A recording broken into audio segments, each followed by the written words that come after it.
Welcome to Marvel Source, I'm Biffna, and today we're looking at Peter Parker, the Spectacular Spider-Man. This is an offshoot series from the Amazing Spider-Man series, which is the more familiar one. This one caught my eye because of the bad guy. His name is Tarantula, which is a weird bad guy, a spider, arachnid type character versus Spider-Man, which I thought was a really cool matchup, and I want to see how this one turned out because I've never heard of this guy before, so this one was new for me.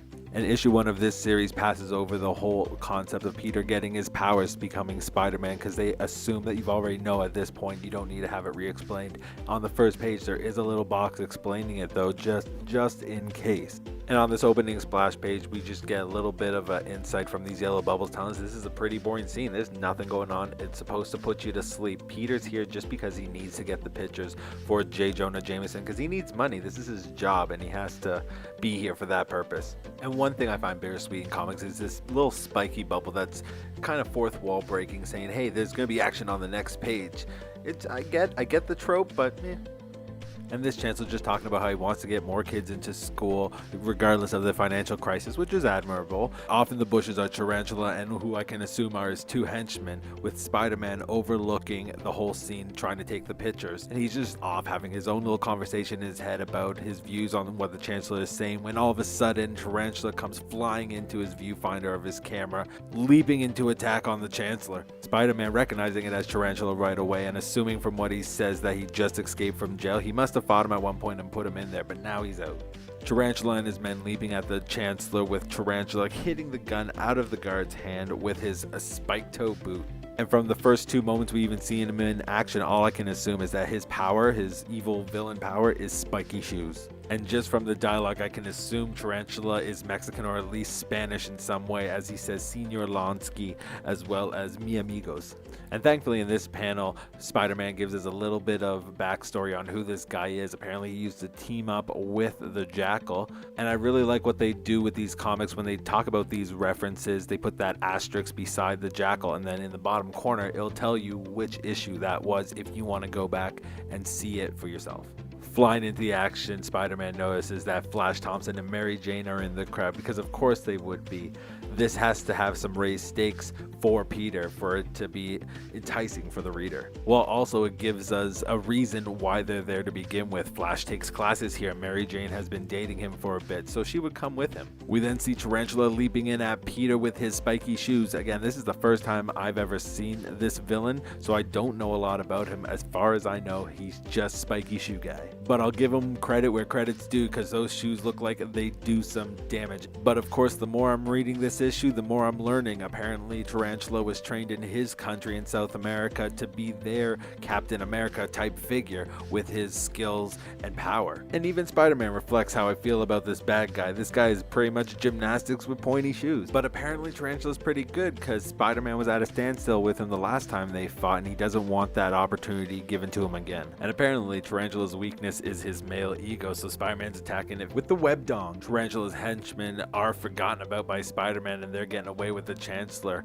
Thankfully through their dialogue as well, I'm learning more stuff about the Tarantula, that his shoes, the points of his spikes, are drugged. You get hit with those once, it's lights out. And Flash, being uncharacteristically heroic, is going to go save the Chancellor. He recognizes the henchman from a previous issue when he hijacked the Hudson River Dayliner. And again, they give you that asterisk beside it to tell you that was way back in Spider-Man 134. So Tarantula must have been back then too, with henchmen similar to these. Not the same ones obviously, but similar.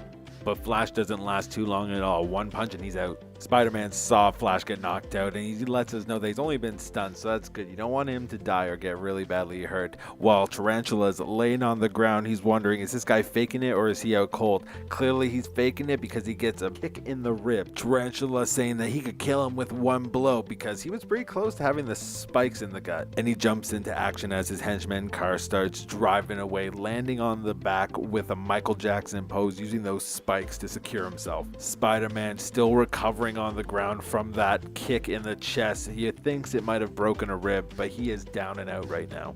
And for now, Tarantula and his henchmen get away with the Chancellor. Spider-Man in the bushes trying to recover from the hit he just took. He is struggling a little bit. Other people around him are starting to come to as well, claiming that Spider-Man is the one that's in cahoots with Tarantula and that they were working together. The crowd starts to turn on Spider-Man, telling everyone that they gotta get a hold of him, they gotta stop him from getting away. But Spider-Man's too quick for him. He's swinging away on his web out of there to the rooftops. Reflecting on what just happened, Peter Parker's also a student of this school too, so having Spider-Man not be able to get the Chancellor back from Tarantula kind of makes him mad at himself. Going to retrieve his camera they left webbed up on the roof, he realizes that it's not there anymore. It fell to the ground and broke. In a fit of rage, he hits the lip of this roof and hurts his hand. About an hour later, Peter's back home. As he's about to go into his apartment, Glory, his neighbor, grabs his attention. Peter, hoping that she's not about to throw another surprise party for him. In previous issues, Spider-Man 163, apparently she did this. Upon inviting him in, Glory helps Peter patch up his hand that he hurt punching that ledge. They start talking about her modeling career, which apparently is not going well. She's out to get a 9 to 5 and she's recruited Peter to keep her company while she does this. Both of them noticing Mary Jane outside of Peter's apartment knocking on his door as she joins them on their hunt for a job. Peter talking about burying a hatchet, Mary Jane not really knowing what he's talking about, and he's like, yeah, this is why you're seeing Flash, with Glory being like, don't answer that, I don't want to get into. Peter's obviously a little bitter about Mary Jane and Flash. Even the comic writers saying as much in this yellow text box, not wanting to go into this whole Flash MJ conversation because there's bigger things to talk about. As the gang walks up to City Hall, Peter Parker's Spidey senses start going off. He looks out into the street and sees the purple car that was at the Chancellor's abduction earlier in the day. Having recognized right away that that was Tarantula's getaway car, Peter's feeling like his luck is changing.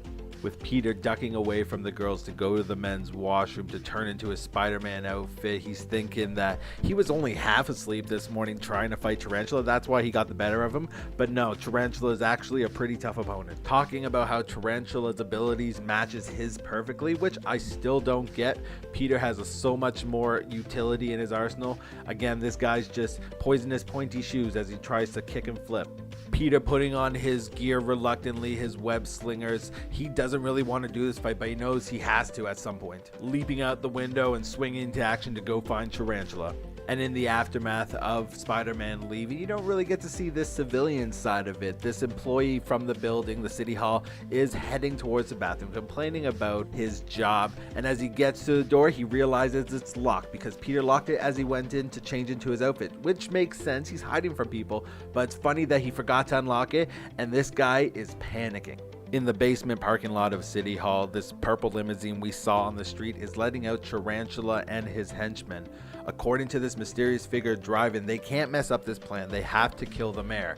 This guy is the one paying Tarantula to do the job. What his motives are, we have no idea. The henchmen clearly think he's dangerous, so this guy has some sort of power. As Tarantula and his henchmen creep through the underground hallways, they come across a guard guarding the elevator.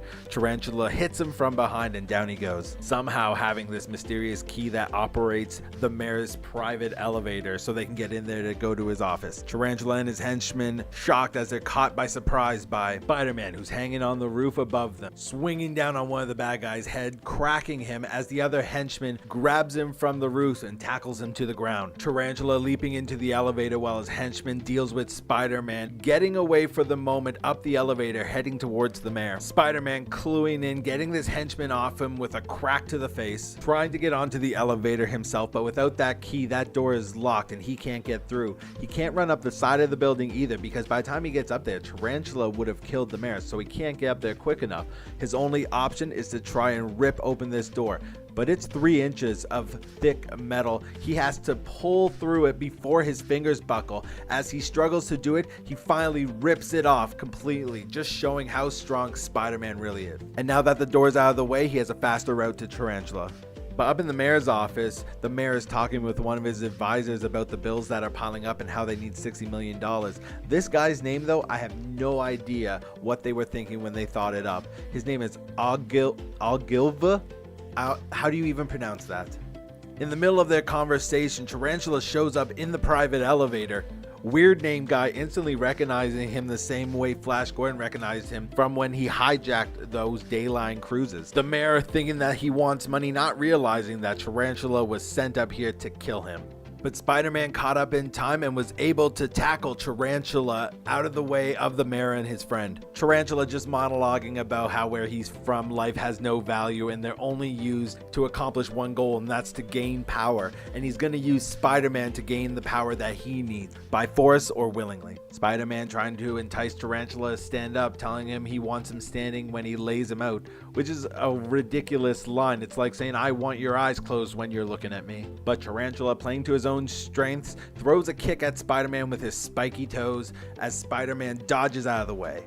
Both hero and villain reflecting on their previous fight, Spider-Man remembering that those toe spikes are covered in poison, either knockout poison or deadly poison depending on the whim of Tarantula, while Tarantula getting webbed by Spider-Man, remembering how crazy this spider web is and how difficult it is to deal with. But he came prepared by sharpening his toe spikes a little sharper and being able to cut through it with his feet. Spider-Man, still playing on Tarantula's ego complex, calls him a coward. Tarantula hates being called a coward as he leaps towards Spider-Man, playing right into Spider-Man's plan as he uses Tarantula's momentum to direct him into what I can assume is a table. Tarantula appearing dazed as Spider-Man starts to interrogate him, wanting to know where the Chancellor is, wanting to know who's hired Tarantula to kill the mayor. Tarantula, feigning being hurt though, grabs a piece of wood and chucks it at Spider-Man's head. Both the mayor and the council realizing they have to get out of there before they get hurt. But they can't get out because the fight between Spider-Man and Tarantula are between them and the door, so they're trapped and hoping Spider-Man can stop Tarantula for the sake of them all. And I love that in the heat of the moment between stopping kicks and flipping Tarantula, Spider-Man's still making jokes. That's the greatest thing about his character, is that he's always throwing out a quip. Even with his dry humor, talking about how the budget would kill Tarantula, and even he's not that cruel. Tarantula getting tired of the jokes as he is about to start monologuing again. Peter doesn't want that either, so he dashes towards him, tackling Tarantula with such force that the momentum is sending them towards the window. Tarantula thinking quick and grabbing the mayor by his collar as they head out the window, all three of them plummeting, giving a Spider-Man a classic dilemma: capture the bad guy or save the mayor. But Peter makes the obvious choice and chooses the mayor to save and let Tarantula go. Spiky shoes clinging him to the side of the building, which again, I still find this extremely ridiculous. Tarantula feeling confident, thinking that he's won this match, but because Spider-Man saved the mayor, that stopped Tarantula from completing his goal of killing him. So whoever hired him is about to be extremely mad. Webbing the side of the building, Spider-Man swings to lower the mayor to the ground safely. The mayor wondering if Tarantula will be back, and since he got away, he'll most likely try again because the mayor still is in danger. This guy does want him dead. Peter can't stick around and chat. He has to leave to go meet up with Mary Jane and Glory again. And this little blurb at the bottom here telling us Tarantula's going to return next issue with Kraven, which I think is a far superior bad guy. With this being my first introduction to Tarantula, I think he was kind of an alright bad guy. He wasn't amazing, especially when he's supposed to be the Captain America level type hero for South America. It just doesn't stand up with those spiky boots. I just couldn't take him seriously. As always, thanks for watching, and if you want to keep up to date with these videos, hit the subscribe button and the notification button and you'll know when they go live. See you next time.